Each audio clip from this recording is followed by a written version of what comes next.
वंदे मातरम। आप सभी का नेटवर्क 10 के खास कार्यक्रम चर्चा खास में स्वागत है। आपके साथ मैं हूं निशा रौतेला।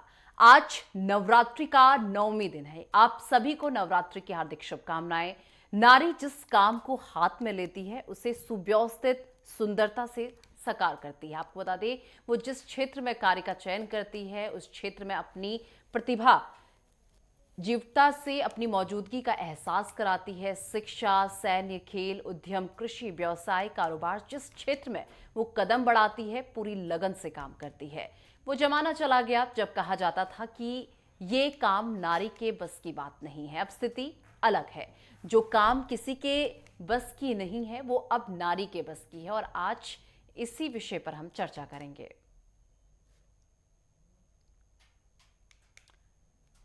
तो देखिए, नारी सशक्तिकरण पर बात हो रही है और आजकल आप देखते होंगे कि किसी भी क्षेत्र की अगर बात कर ली जाए, चाहे शिक्षिका आप देख लीजिए, पायलट आप देख लीजिए, डॉक्टर आप देख लीजिए, आप हर एक क्षेत्र में देखिए नारी आज कदम से कदम मिलाती हुई नजर आ रही हैं। नारी अब पुरुषों से कम नहीं है। पहले कहा जाता था कि नारी कुछ नहीं कर सकती, वो केवल घर के काम कर सकती है, लेकिन अब इन सब से ऊपर उठकर हमें सोचने की जरूरत है, क्योंकि आप अगर आप किसी भी क्षेत्र में आप देखें तो नारी बहुत आगे निकलती हुई अब नजर आ रही हैं और बड़ी बड़ी जिम्मेदारियां भी जो है इस वक्त नारी के कंधों पर हैं। और ऐसे में अब हमारा समाज भी जो है बदलता जा रहा है और नारी शक्ति की बात आज हम करेंगे। तमाम गेस्ट हमारे साथ जुड़ेंगे और उनसे पूछेंगे कि किस तरीके से जो ये क्षेत्र हैं, अलग अलग क्षेत्रों में नारी की हिस्सेदारी को आप किस तरीके से देख रहे हैं, उनकी जिम्मेदारी को आप किस तरीके से देख रहे हैं। इन तमाम विषयों पर आज हम चर्चा करेंगे कि नारी किस तरीके से आगे बढ़ रही है। देखिए, हर एक क्षेत्र में आज आप देखेंगे जहां केवल पहले लगता था कि केवल पुरुष ही जो है इस क्षेत्र में काम कर सकते हैं, नारियां कुछ नहीं कर सकती, लेकिन इस चीज को नारियों ने झुटला दिया है। क्योंकि आप देखिए किस तरीके से अगर सुरक्षा बलों की बात कर ली जाए तो आज वहां भी हमारी नारी शक्ति जो है देखने को मिलती है। और न केवल घर की जिम्मेदारी संभालना बल्कि बाहर किस तरीके से चीज़ों को संभाला जा सकता है, कैसे बैलेंस तरीके से जो जिंदगी है उसे जी जा सकती है, वो हमें अपनी माताओं बहनों से सीखने की बहुत ज़रूरत है। हम अपने आसपास में ही देख लें, अपने जो माता बहनें हैं उन्हें ही देख लें कि वो किस तरीके से सब कुछ करते हुए भी घर की जिम्मेदारी के साथ साथ बाहर की जिम्मेदारियों को भी निभाती हुई नजर आती हैं।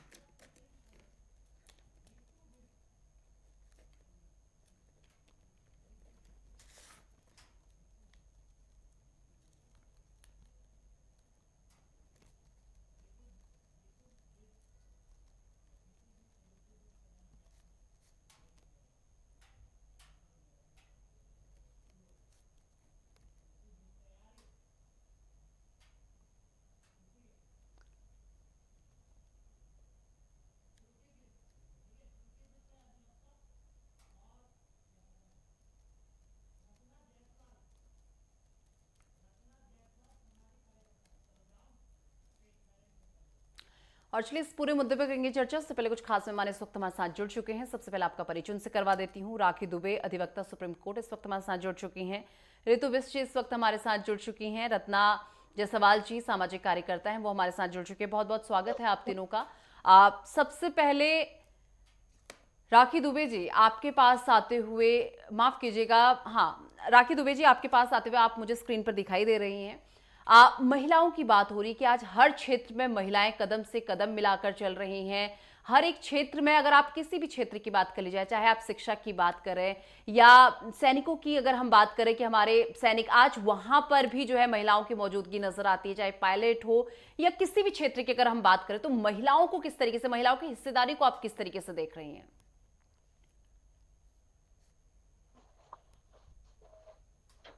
राखी जी, आपसे मेरा सवाल है, आपने मेरा सवाल सुना?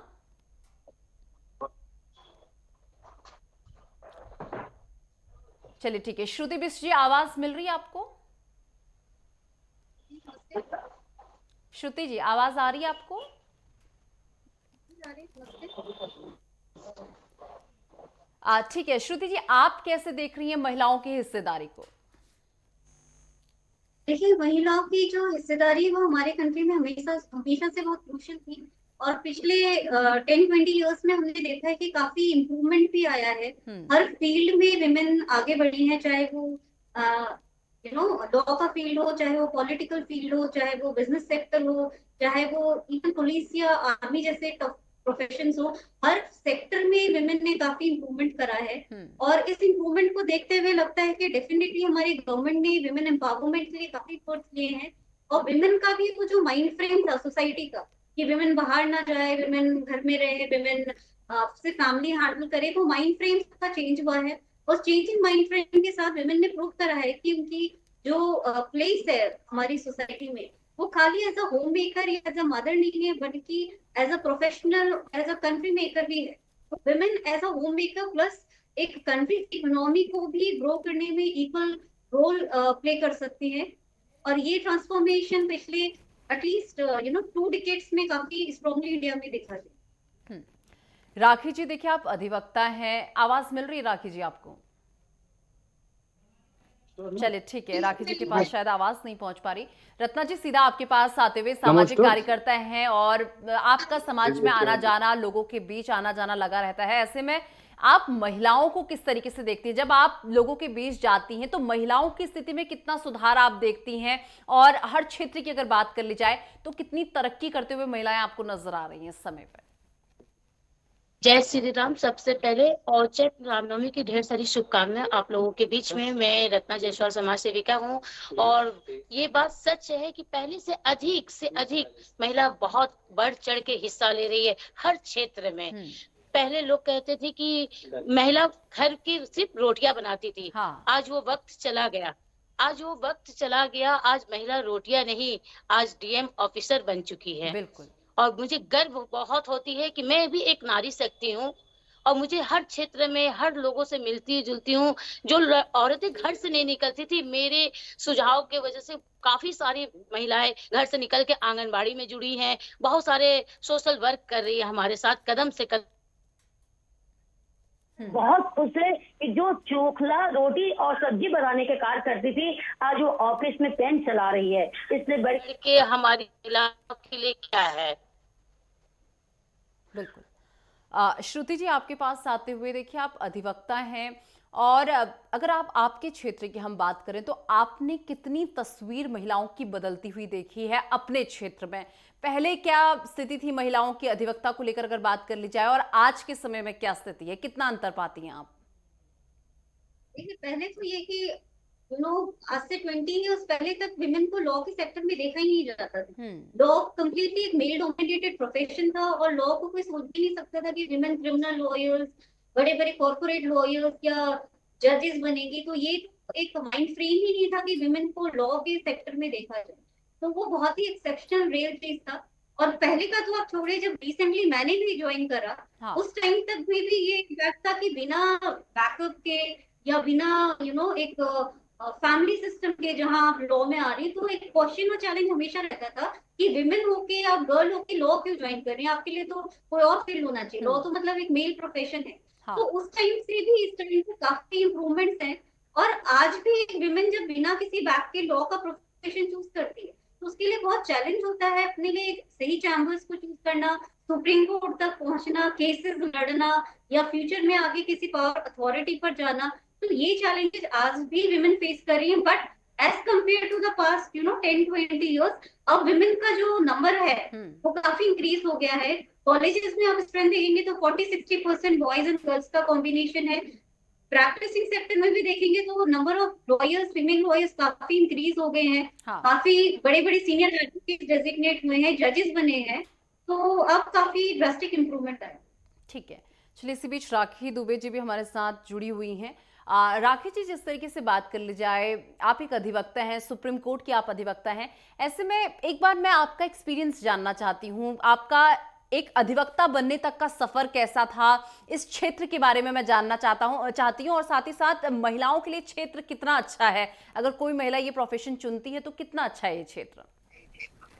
देखिए, मैं आपको कहना चाहूंगी, हम लोग 2 बहनें हैं और मैं यूपी को बिलोंग करती हूँ। हाँ। तो जब मैंने ये लॉ का प्रोफेशन ज्वाइन किया था, तो हमारे सारे रिश्तेदार कहते थे कि क्यों वकील बना रही लड़की को, आगे शादी नहीं होगी, दिक्कतें आएंगी। लेकिन मेरे पापा ने समझा कि मैं वकालत करना चाहती हूँ, उन्होंने पूरा साथ दिया। और भगवान की दया से मेरे पति भी थे जिन्होंने आगे मुझे बहुत सपोर्ट किया। और इस प्रोफेशन की डिफिकल्टीज को समझते हुए, क्योंकि वो वकील हैं, उन्होंने काफी ज्यादा मुझे कोऑपरेट किया, जिसकी वजह से मैं स्टैब्लिश हो पाई। और शुरुआत में जब मैं यहाँ पे आई थी दिल्ली में नई नई, तो बहुत से लोगों ने बोला कि ये लड़कियों का प्रोफेशन नहीं है, तुम किसी बैंक में जाके क्यों नहीं जॉब कर लेती हो। तो ये आप कहें तो लड़कियों के लिए शुरुआती दौर में बहुत आसान नहीं होता है, बहुत डिस्करेज करते हैं। लेकिन आपको अपने पे विश्वास रखना चाहिए, और ये विश्वास होना चाहिए, डिटर्मिन होना चाहिए, मुझे जीवन में कुछ करना है, कुछ कर दिखाना है, अपने माँ बाप का नाम रोशन करना है। वो शायद मैंने वही करने की कोशिश करी, और मैं डिटर्मिन रही। मुझसे लोग कहते थे क्रिमिनल केसेस क्यों, मेरे अपने ही काफी क्लोज के लोग कहते क्रिमिनल केसेस क्यों करी, क्रिमिनल केसेस लड़कियों के लिए नहीं होते हैं, वो सिर्फ लड़कों के लिए होते हैं। तो ऐसा नहीं है, बिल्कुल भी नहीं है। जितनी गंभीरता से लड़कियां क्रिमिनल केसेस लड़ती हैं, तो शायद बहुत से मेल लॉयर्स भी उतनी गंभीरता से नहीं लड़ते हैं, क्योंकि हमें बहुत सी ऐसी चीजें होती हैं जो हर तरीके से चीजों को समझ पाते हैं, जो इमोशंस होते हैं। और चीजों को समझना, मैं ये नहीं कह मेल्स नहीं समझते हैं, मेल्स अच्छे लॉयर्स नहीं, लेकिन लड़कियां भी अच्छी लॉयर बन सकती हैं। और मैंने कई केसेस जीते भी हैं क्रिमिनल केसेस में। कई जगह ऐसा वो बड़ी खुशी मिलती है जब किसी को रिलीफ मिलती है। तो ये दौर ऐसा नहीं है, लड़कियों के लिए बहुत मुश्किल होता है, चाहे वो वकालत का प्रोफेशन है, कोई भी हो, कि आपको घर में भी घर की चीजें भी देखनी है, अपना केस में जस्टिस भी करना है। कई बार ऐसा होता है कि लोग अपने बेटे का केस लेके आ रहे हैं, हाँ। तो अब मैडम आप शादीशुदा हैं कि नहीं, आपका बच्चा है कि नहीं, ऐसी चीजों को भी हमें फेस करना पड़ता है, जो कि पार्ट एंड पार्सल है। लेकिन हाँ, डिटर्मिन्ड रहेंगे, पेशेंस रखेंगे, तो चीजें सफलता जरूर मिलेगी। तो आसान लड़कियों के लिए नहीं होता ये प्रोफेशन। अब लड़कियां लेकिन इस प्रोफेशन में काफी आने लगी और बहुत अच्छा लगता है।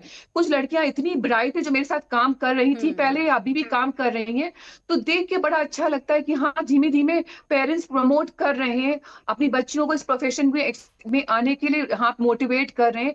जैसे उस टाइम जब मैं आई थी तब थोड़ी कम लड़कियां थी, लेकिन अब काफी महिलाएं इस प्रोफेशन में आ रही हैं। और जजेस भी कई बार मोटिवेट करते हैं फीमेल्स को कि हाँ, वो एक्नॉलेज करते हैं, समझते हैं चीजों को। तो बहुत मिला जुला सा रहता है, लेकिन चीजें आसान किसी भी प्रोफेशन में होती नहीं है, स्पेशली महिलाओं के लिए। बिल्कुल। रत्ना जी, जिस तरीके से बात कर ली जाए, आप ही के पास आ रही हूँ मैम। रत्ना जी, जिस तरीके से बात कर ली जाए, जब आप समाज के बीच जाती हैं तो अभी भी महिलाओं के लिए क्या क्या चुनौतियां आप देखती हैं? जिस तरीके से फिर भी अब तो बहुत लोग जो है सपोर्ट भी करने लगे, खुद के परिवार वाले भी, खुद के चाहे हस्बैंड हो चाहे फादर हो, फिर भी पुरुष लोग भी जो है बहुत ज्यादा सपोर्ट करते हैं। ऐसे में सपोर्ट आप ज्यादा देखती हैं, चुनौतियां आप ज्यादा देखती हैं समाज में? नहीं, इस समय तो हर हस्बैंड लोग बहुत ज्यादा सपोर्ट करते हैं, क्योंकि वो खुद चाहते हैं कि हमारी घर की महिलाएं बाहर जाके अच्छे अच्छे कार्य करे, अच्छे अच्छे से। और आज के वक्त इतना अच्छा हो गया है, जब से योगी जी आ गए, औरतें एकदम खुल के आसमान छूने की कोशिश कर रही हैं। पहले ये चीज नहीं था, औरतें घर से निकलने से पहले डरती थी। और जब से योगी जी की राज आ गई है, औरतें बेधड़क निकल के, आज 9 दिन की कीर्तन है, हम रात को 12 बजे भी घर में आती हूँ, खुले आसमान से आती हूँ, मुझे कोई डर नहीं रहता है। मुझे ऐसा लगता है कि हाँ, मेरे साथ मेरे योगी जी साथ मेरे खड़े हैं, किसी की हिम्मत नहीं होती कि मुझे टच करके देख ले। पहले ऐसा नहीं था, पहले लोग 10 बजे होता था और घर के अंदर जाते थे, कहते थे कि नहीं, रात बहुत हो गई है। आज वो जमाना लद गया, क्योंकि योगी जी का इतना अच्छा राज आ गया है कि हम लोग कुछ से भी नहीं, चाहे वो सफर करते रहे, चाहे घर से बाहर जाए, रात 12-1 बजे भी आए, तो अब ऐसा कोई डर नहीं है। और आज सबसे बड़ी बात है कि अब हस्बैंड लोग भी इस चीज को समझ रहे हैं कि औरत को फील्ड में निकलना कितनी जरूरत हो गई है। बिल्कुल, क्योंकि जेंट्स लोग भी चाहते हैं कि औरतें भी हमारी कदम से कदम मिला के चले। ठीक है।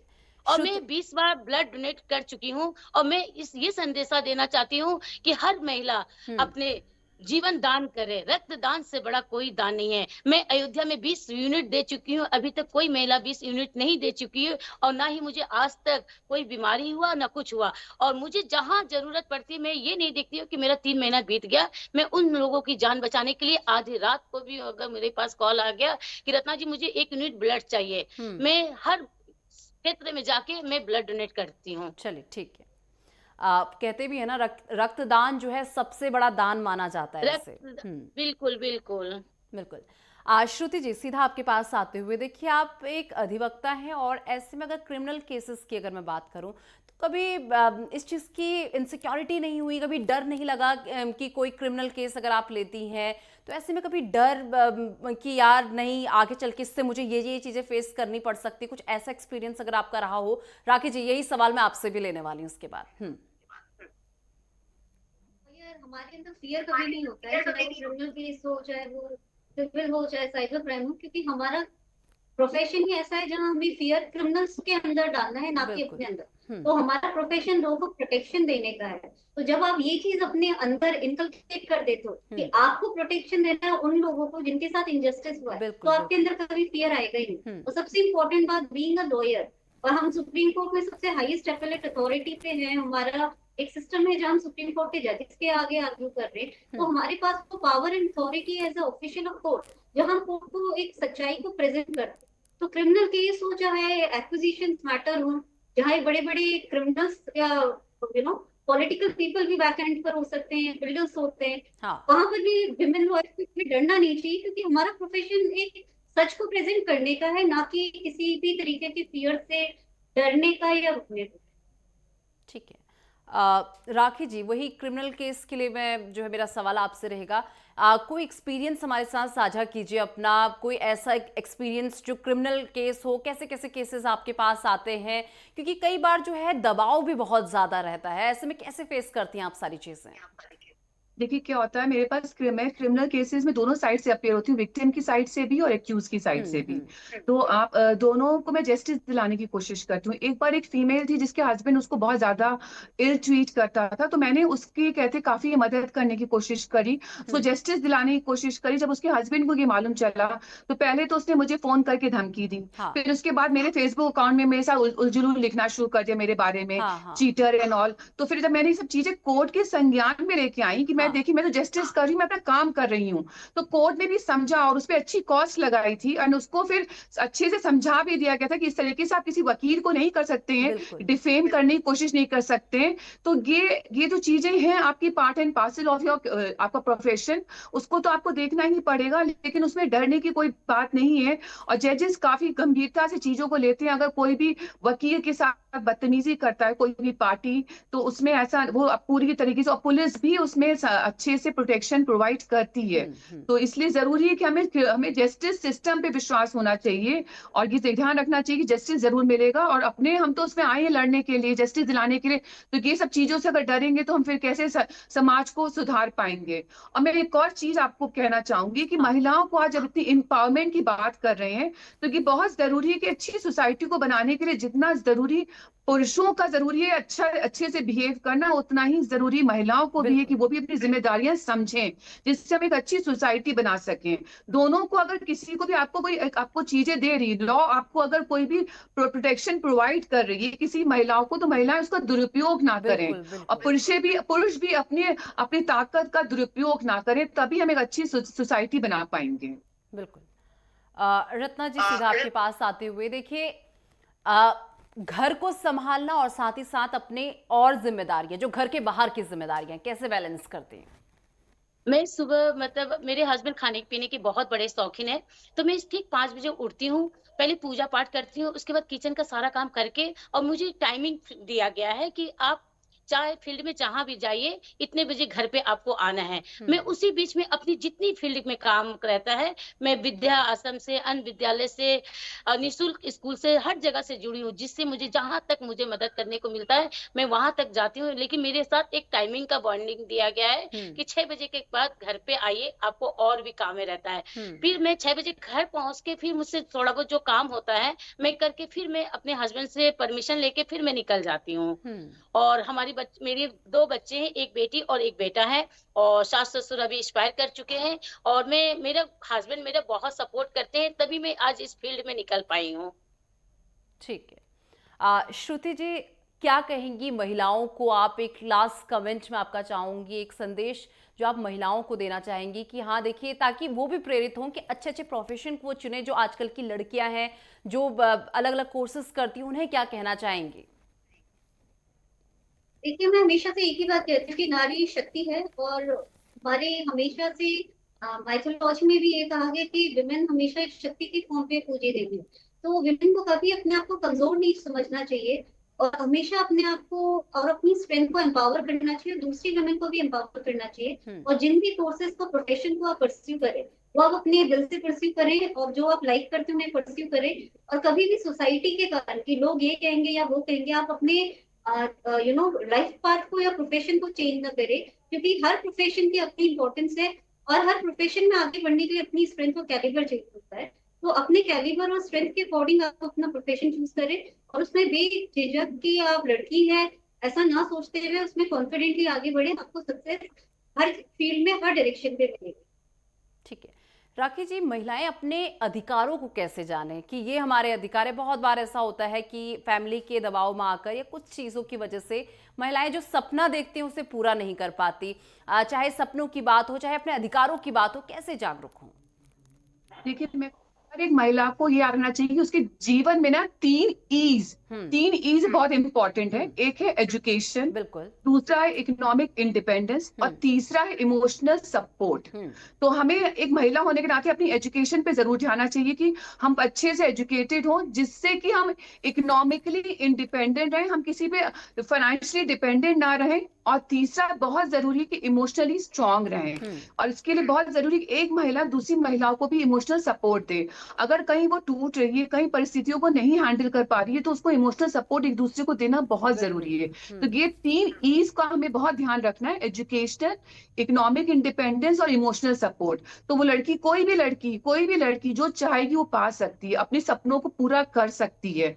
तो ये चीज, और उसके साथ साथ ये उसके अधिकार है। एजुकेशन उसका अधिकार है। इकोनॉमिक, एक बार एजुकेट हो जाएगी वो इकोनॉमिकली इंडिपेंडेंट और इमोशनली स्ट्रांग तो हो ही जाएगी वो। लेकिन उसके लिए थोड़ा लड़ना पड़ेगा, उसको अपने अधिकारों के लिए आगे बढ़ना पड़ेगा। तो उसको सहारा जरूर कोई ना कोई मिल ही जाएगा। बिल्कुल।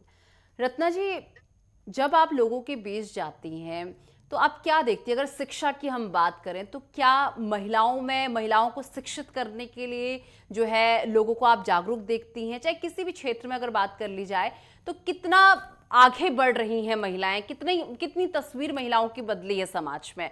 क्या अगर शिक्षा इतनी इंपॉर्टेंट है, जिस तरीके से भी बात भी की गई, 3 कीज की बात की गई जिन्हें हमें ध्यान में रखना चाहिए, तो शिक्षा की अगर हम बात करें तो समाज में महिलाओं के लिए शिक्षा इतनी जरूरी है, लेकिन उसके साथ साथ क्या सच में इसमें काम भी हो रहा है या खाली ये कहने की बातें रह गई हैं सिर्फ? नहीं नहीं नहीं, बिल्कुल काम हो रहा है। और पहले की तरह महिला इस मतलब बहुत ही शिक्षित की जरूरत है, क्योंकि बिना शिक्षित का कोई कार्य नहीं हो सकता है। क्योंकि आजकल फ्रॉड भी बहुत ज्यादा चल रहा है कि किसी को भी अभी अंगूठा लग जाता है। आज वो जमाना भी नहीं रह गया कि अंगूठा से लोग अपनी बैंक में जाके साइन इन करते हैं। आज हर महिला चाहती है कि हम कुछ ऐसा कर दिखाएं कि मुझे किसी की जरूरत ना पड़े। हमेशा पहले अंगूठा लगाती थी, अब वो शहर नहीं। आज हर महिला जो अनपढ़ गंवार, मरहम बस्ती वाले भी लोग आज चाहते हैं कि हम ऐसा 2 लाइन लिखना सीख जाए। मैं खुद ट्रेनिंग, आंगनवाड़ी में भी ट्रेनिंग जाके देती हूँ कभी कभी बच्चों को। जो 40-45 साल की महिला है, आज उनके अंदर भी उमंग जाग गया है कि हमें अंगूठा नहीं, मुझे लिख के साइन करना है। इस बात की हमें बहुत खुशी होती है। 40-45, 30-32 साल की भी काफी बुजुर्ग महिलाओं को भी मैं इस बीच में देखती हूँ कि उन लोगों के अंदर शिक्षा के प्रति बहुत ज्यादा ही जागरूक है। ठीक है। और शिक्षा बहुत ही जरूरी है आज के युग में। आज से 20 साल पहले शिक्षा का कोई मायने नहीं रहता था, लेकिन आज बहुत ही जरूरी है कि शिक्षा हर क्षेत्र में होना चाहिए। ठीक है। राखी जी, एक संदेश, एक मैसेज जो आप इस चैनल के माध्यम से महिलाओं को देना चाहती हैं? देखिए, मैं कहना चाहूंगी महिलाओं को अपने पे विश्वास रखना चाहिए, अपने सपनों पे विश्वास रखना चाहिए, और उड़ान भरिए, भगवान आपके साथ है। अपने पे विश्वास रखेंगे तो सफलता आपको जरूर प्राप्त होगी। बिल्कुल। रत्ना जी, एक मैसेज जो आप महिलाओं को देना चाहती हैं? मैं महिलाओं को यही कहना चाहूंगी मैं महिलाओं को यही कहना चाहूंगी कि रक्तदान से बड़ा कोई दान नहीं है। आए, जागो, रक्तदान करके जीवन दान दो। ठीक है। चलिए, बहुत शुक्रिया आप सभी का हमारे साथ जुड़ने के लिए और इस पूरे मुद्दे पर हमारे साथ चर्चा करने के लिए। और चलिए, मेरे साथ इस खास कार्यक्रम चर्चा खास में बस इतना ही। देश दुनिया की तमाम बड़ी खबरों के लिए देखते रहिए नेटवर्क 10। जय हिंद।